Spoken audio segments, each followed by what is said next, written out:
देखिए, अगर कोई समुद्र बहुत बड़ा है तो उसका पानी ज्यादा खारा नहीं होगा। अगर कोई समुद्र छोटा है तो उसका पानी खारा होगा।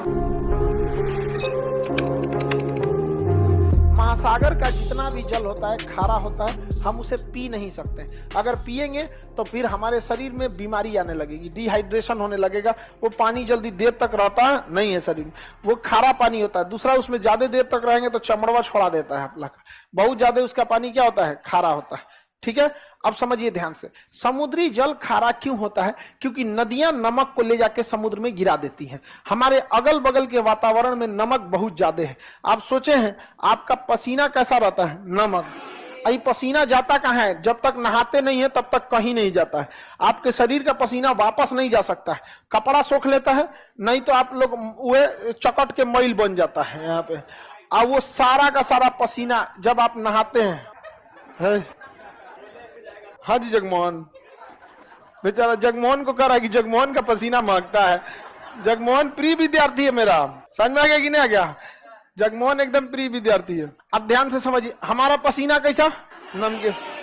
गाय भैंस सब चीज का पसीना हम नहा लेते हैं, सारा नमकीन निकल गया, वो पानी नाली में गया, नाली से बड़े नाले में, नहर होते हुए नदी में। 140 करोड़ आदमी नहाया, किसी ना किसी नदी में गया, वो बंगाल की खाड़ी में गया या अरब सागर में गया, फिर बना नमक।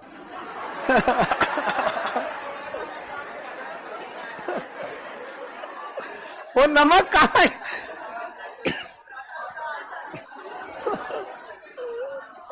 आगे सेंधा नमक खाने लायक है।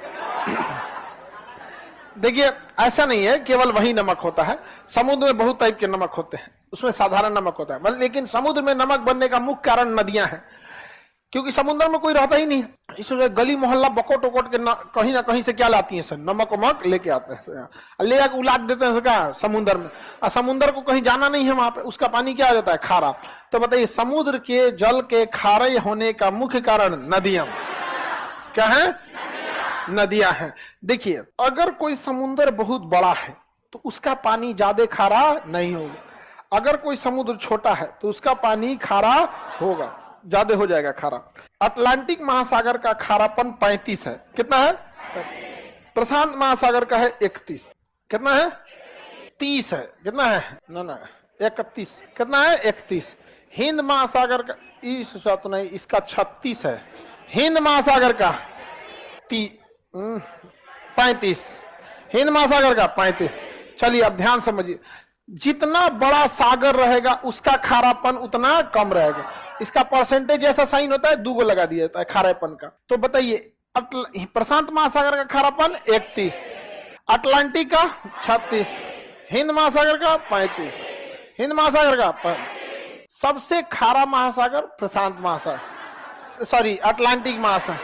सबसे ज्यादा खारा अटलांटिक में, जिसका रीजन समझिए अब आप खुद से।